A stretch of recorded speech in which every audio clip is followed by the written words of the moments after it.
phones, the texts, the emails, everything. What do you got? The instant messaging? What's going on? DMs? What do you got? You just got everything going? You know what? There was so much going on. I was a little tired. Buds in. All that stuff. They went dead a couple of times. Had to recharge the batteries and everything, but it worked out okay. And then there's one guy called to bother me. Who? This guy named Francis. Michael Francis Bresnan. Trying to improve your day, BT. We have a big show for you guys because free agency frenzy in the NBA is upon us. The Lakers continued their free agent moves and got it all started with this one on Tuesday. According to media reports, free agent Carmelo Anthony has agreed to join the Lakers on a one-year deal. Melo played great off the bench for the Blazers last year. He averaged 13 points. I like it. That was 10 years ago, is it? 13 points while shooting over 40% from deep. In addition to Melo, the Lakers also added some youth to their roster, agreeing to terms with free agent guard Malik Monk. In addition, they also reportedly agreed on a 2-year deal with free agent guard Kendrick Nunn. The second season is a player option. A lot to unpack. What is it, 8 years ago now? Melo was an option. He was in free agent meetings here in Los Angeles. There have always been rumors. And now Melo is teaming up with LeBron for the first time and playing for the Lakers. I'll start with you, Brez. Your thoughts? Were you excited? Were you surprised? What were the feelings? You know, if he was a typical 37-year-old in the NBA, a guy who was drafted in 2003, think about that, I'd probably be like, whatever. But as you talked about and you saw by the stats, you can still see the stats there. He's playing great ball for Portland. Last 2 years, he's been very productive off the bench for these guys. So Carmelo will be a great second-team unit guy for the Lakers. I go back to that Phoenix series. They had a couple droughts in very important parts of that series. They couldn't get points on the board. Melo will definitely help in that situation. A guy who can really light up the scoreboard. Even still, BT at age 37 will not give you much defensively, but I do like the fact that he's kind of added this threat of a three-point shot. 41% last season. That's impressive right there. Wow, no defense, he said. How about that? That's accurate. Did you hear that? I did hear that. You know what, Gita? I almost thought there was a chance he might go to New York, to the Knicks. There was some talk about homecoming. Except that Tom Thibodeau is the head coach there. Yeah. And I don't see Carmelo playing for someone who drives you just that hard. Do you think Frank you think that you know, Frank does a great job with these older veteran players. That came into play, making sure. Well, let's be honest. Yeah. His friend is LeBron James. Sure. He wanted to play for and with LeBron James. Yep. And the weather is pretty good in L.A. Compared to New York City. And he has a home here. I mean, he enjoys the lifestyle. And I think if you look at it, the Lakers have a better chance of winning a championship than the Knicks do. I mean, probably the window for him is...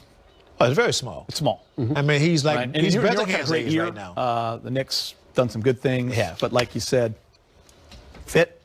Great chance fit. To play with LeBron. As Bresnan pointed out, correctly for a change, is that he has shot the ball from three very, very well. Malik Monk, only 23 years old. This one. Lakers needed some youth, and he provides that. He's also coming off of his best year. He's had an interesting couple of first few years in the league. His first two, just some coaching changes, some off-the-court stuff, some injuries, things like that. But he's kind of gotten through that, it seems like, Brez, and he's an unfinished product. Really like what he did this past season. Okay, Charlotte had some injuries, a.k.a. LaMelo Ball. What happens? You plug this guy in pretty much. He goes off in February, 16.5 points a game. March, similar numbers, a little bit of a dip in the scoring, but he had a really good mid-season run. I'm actually stunned that he was available for a vet's minimum contract. For a guy with only 4 years of service, that's about $1.7 million. That's not a lot. So the fact the Lakers, a.k.a. Rob Pelinka in the front office, were able to get this guy, this is a nice pickup for them. They get a lot younger. He's 23 years old. I think it's a very low-risk, potentially high-reward contract for the Lakers. And Malik Monk, 11th pick in the draft 4 years ago, never quite lived up to that hype. When you're a lottery pick, a lot of eyeballs on you at all times. But you got to like, especially that 40% from three-point range. That's a nice number right there. We're seeing a little theme from the Lakers signings the last 24 hours, BT. You know what, Gita? One thing I've learned about Malik Monk is that he was someone that came into the league, high expectations, and couldn't quite live up to that. Based on what I've been told from my years of being in the league, sometimes it takes guys longer to develop. For sure. Physically, Well, they come in so young now. Exactly. Yeah. Physically, mentally. So it took him a while to get there. And he showed last season, as Brad says, that he could be a productive player off the bench or as a starter. But because he can shoot the ball so well, that's what the Lakers needed. And because he is young, they do need youth. And the idea for a one-year contract, if he plays well, he can parlay that perhaps into a better contract next season. So when free agency started today, the Lakers were a lot older, and they were looking for shooting. It seems like they've addressed that today. Not with Melo, of course, who's 37 years old, but with Malik Monk and the next guy I'm going to mention, Kendrick Nunn. I know you guys all remember him. He played for the Heat. As a rookie, he averaged 15 per.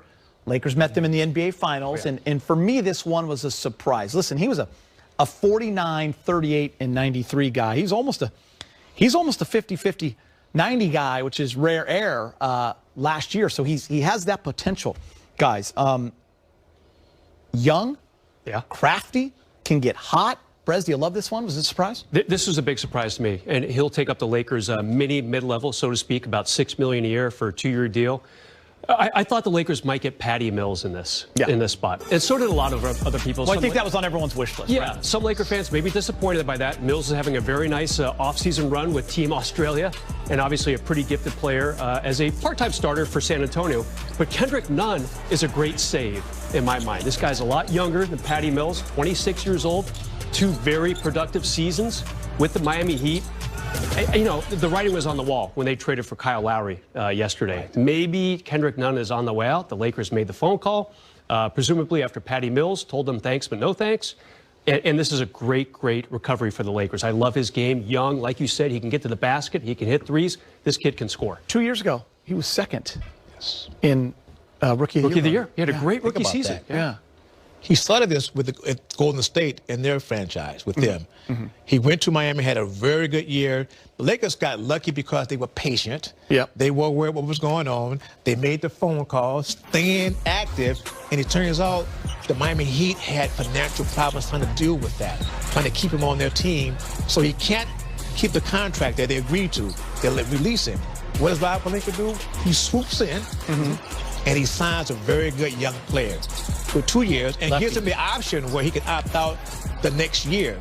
Who wouldn't want that? And based on what I was told, that Nunn had a chance to go to other teams for more money, but he chose the Lakers. Well, he knows he's going to be on the big stage. Yes. He knows that if you do good things here, big things can happen for you down the road. And Brez, he's played 2 years. He's averaged 15 and 14 points a game. So say he comes off the bench, you can use that kind of a spark. For sure. And he was kind of a part-time starter in Miami. You know, some vet guys went down with injuries in his short 2 years there. He had to plug in, and that might happen with the Lakers. Maybe they say, you know what, you got to jump in there. We're going to give Russ the night off. Now, he's not a point guard. You know, keep that in mind. He's not a passer. This guy is a pure scorer. That's his game. We'll see defensively what he can bring to the mix. Still a pretty young player in NBA years, but a real nice pickup for the Lakers. I'm loving their day 2 acquisitions. All right, more moves from the purple and gold. Woj reporting that restricted free agent Talen Horton-Tucker has agreed to a 3-year, $32 million deal to stay with the Lakers. THT showed flashes during his second season with the team, averaging 10 points and close to 4 assists post All-Star break. Guys, I think this is big. Yes. He's a homegrown guy.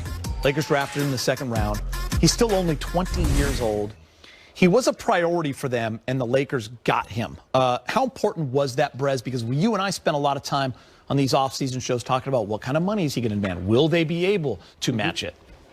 You know, during a lot of these shows, to me, it was always an either-or with THT or Alex Caruso. 2 young guards, obviously THT very young, 20 years old. Which one is going to end up with the Lakers? And THT made more sense. A, he's restricted free agent, and B, his ceiling is higher than Alex Caruso. Caruso, decent offensive player, shot 40% from three-point range last season. But THT, you know, he saw some stuff towards the end of the season. 24 points against Utah, 23 against Houston. And you start to think, what can this kid really deliver? He's so young. Some of the guys that were drafted this year were a couple years older than this kid. So this makes a lot of sense. I think it's a good number for the Lakers, you know, a little over $10 million a year. I think it's a pretty good number for THT, too. The guy would have made about... Changes your life. Yeah, he made about $1 million this past season. So anytime you go 10x in salary, that's a pretty good day for you. You know what else helped the Lakers? that no other team came and threw a lot of money at THT. And that's what I think we were all worried about going into this process. That was a little bit of a surprise. Exactly. Yeah. That wasn't a surprise, but that's because teams were trying to get Kyle Lowry's and the DeMar DeRozans of the world. Yeah. And maybe they overlooked him, but the Lakers had to feel very fortunate that he was willing to accept this contract. Yep. Obviously, he wanted to stay here at 20 years old, as you said. 20